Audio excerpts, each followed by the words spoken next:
ज्योतिष, हस्तरेखा आदि के माध्यम से पता चला कि हमारी आयु कम है। क्या इसको बदल सकते हैं? क्या आयु को बढ़ाया जा सकता है या फिर जिस दिन मृत्यु लिखी है उसी दिन आएगी? बड़ा व्यवहारिक और बड़ा अच्छा प्रश्न है। देखो, जैसा हमने पहले बताया, पूर्व जन्म के कर्मों के आधार पर इस जन्म में आपकी जाति, अर्थात आप मनुष्य बनोगे, पशु पक्षी क्या बनोगे, वो जाति आपकी, भोग और आपकी आयु, ये निश्चित हो जाता है। ये आपको मिलता है पूर्व जन्म के कर्मों के आधार पर। परंतु जाति तो हम बदल नहीं सकते, लेकिन भोग और आयु को हम बदल सकते हैं। वहां मिनिमम जो है वो तो दे दिया गया है, लेकिन उसको बढ़ाया जा सकता है। पर वहां कंडीशन आ जाती है, कैसे बढ़ा सकते हैं। आप देखोगे हर व्यक्ति का अलग विचार उसके होते हैं, अलग दृष्टिकोण होता है।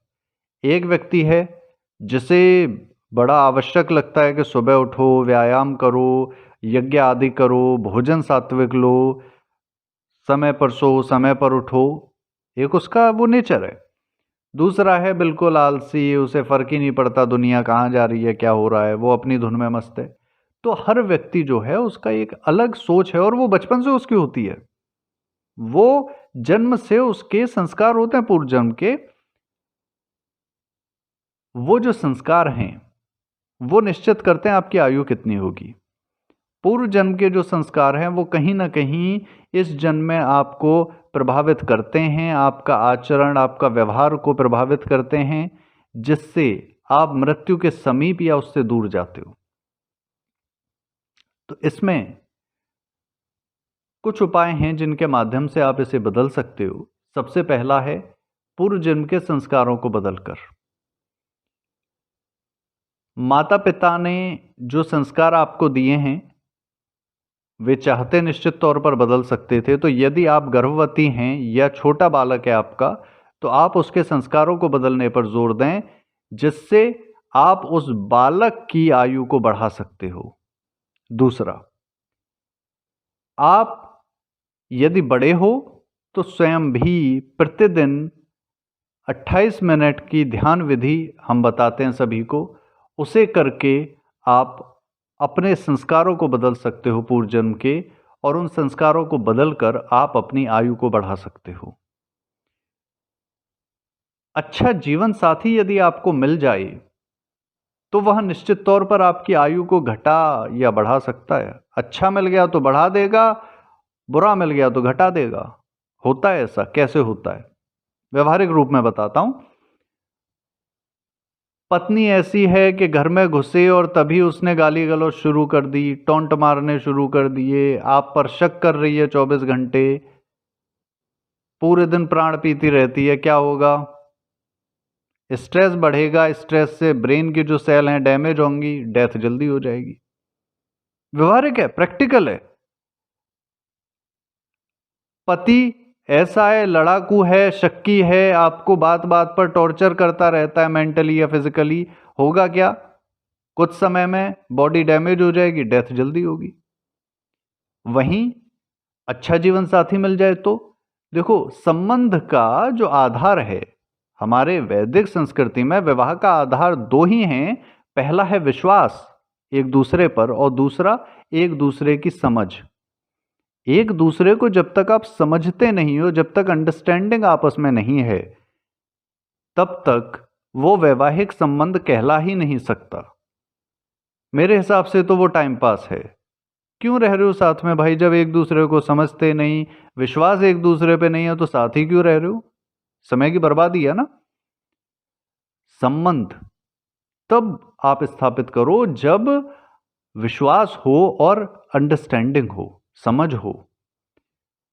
और जहां ये दोनों मिल जाते हैं तो निश्चित तौर पर आपकी आयु बढ़ जाती है। आप देखोगे इसको, जो ऐसे व्यक्ति हैं जिनका अपने जीवन साथी से संबंध बहुत मधुर है। मधुर का अर्थ ये नहीं है कि उनमें कभी बहस नहीं होती, बहस तो होती है, परंतु तर्क पर होती है। वो बहस करते हैं तो एक दूसरे को सुनते भी हैं। पति ने कोई प्रश्न किया, प्रश्न करने के बाद वो चुप होता है और पत्नी के उत्तर को सुनता है शांति से। पत्नी ने कुछ कहा, प्रश्न किया, उसको कोई शंका हुई, तो पत्नी अब अपना प्रश्न करने के बाद चुप होकर पति को सुनती है। इसको हम कहते हैं एक दूसरे में समझ बैठाना, अंडरस्टैंडिंग डेवलप करना। जहां ऐसा हो जाएगा, विश्वास अपने आप आ जाएगा, और जब विश्वास आ जाता है संबंध में, वो ट्रस्ट आ जाता है, तो वो संबंध आपकी आयु को भी बढ़ा देता है और जीवन को खुशहाल बना देता है। तीसरा यहां पर जो है, आपको तरह तरह की बीमारियां पूर्व जन्मों के कारण होती हैं, शारीरिक या मानसिक बीमारियां, जिनके कारण आपकी आयु कम हो रही है। उसके लिए मानसिक बीमारियों के लिए जैसे हमने ध्यान की विधि कही, वो कर सकते हैं, मेडिटेशन आदि। विशेष इसमें विधि रहती है, दिमाग को सुलाना नहीं है ध्यान में, हमें उसको एक्टिवेट करना है बेसिकली। दूसरा इसमें है यज्ञ के द्वारा। आपके शरीर को आप देखें कि पूर्व जन्म के कर्मों के कारण क्या रोग दोष मेरे अंदर आए, और उनको समझने के बाद आप विशेष औषधियों को मिलाकर सामग्री बनाएं और प्रतिदिन यज्ञ करें। आप देखेंगे कुछ ही समय में आपके रोग आदि दूर हो जाएंगे, आपकी आयु बढ़ जाएगी। कई बार ऐसा भी होता है, जो हमने देखा, कि आपका जीवन साथी आप पर डिपेंड करता है, तो क्या होगा, उसके कर्मों का प्रभाव भी आप पर पड़ेगा। इसीलिए कहते हैं विवाह बड़ा सोच समझकर करना चाहिए। और विवाह से मेरा मतलब ये नहीं है कि नैन मटक्का कहीं भी करते रहो भैया, ऐसा नहीं है। क्योंकि विवाह की जो हम बात कर रहे हैं, हम कर रहे हैं जब आप मन से किसी को अपना मान लेते हो, जब मन से आपने स्वीकार कर लिया ये मेरा पति है या पत्नी है, और आप उस पर डिपेंड हो गए, तो उसके कर्म, उसका भाग्य आपको प्रभावित करने लगेगा। इन बातों को यदि आप ध्यान से समझो और अप्लाई करो अपनी लाइफ में, तो आप देखोगे आपकी आयु जितनी, जो लकीरें हैं ना, जो हाथ में जो लाइफ लाइन है, वो बढ़ने लग जाएगी निश्चित तौर पर। मैंने खुद देखा है प्रैक्टिकली होते हुए लोगों के। परंतु आवश्यक है सबसे पहले अपना दृष्टिकोण बदलना, और अपने आसपास जो व्यक्ति हैं उन्हें सही से चुनना, यह बहुत आवश्यक है।